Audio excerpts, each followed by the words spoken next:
नमस्कार. सर्वांनी दक्षता घ्यायची आहे की येत्या पुढील 24 तासामध्ये अहिल्यानगर जिल्ह्यामध्ये रेड अलर्ट दिलेला आहे. अतिवृष्टी होण्याची दाट शक्यता आहे.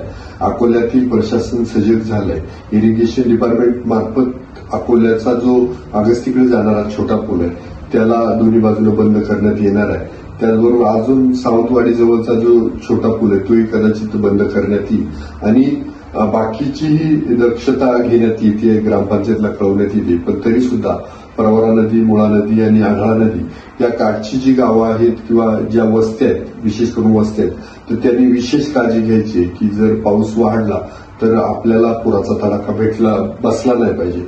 आणि शेतकऱ्यांनी पण जे बांध आहेत आपले फुटले नाही पाहिजे. त्यामुळे सांडव्यातून पाणी जी शेतीचा बांधाचा सांडवा असतो तर त्यातून पाणी कसा बाहेर जाईल आणि शेतीला नुकसान पोचणार नाही, पिकाला नुकसान पोचणार नाही याची पण काळजी घ्यायची.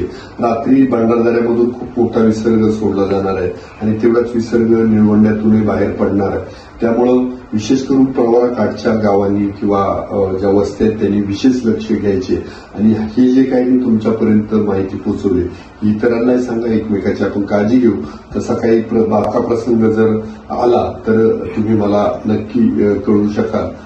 मी आणि प्रशासन आपल्या मदतीसाठी आहे. धन्यवाद.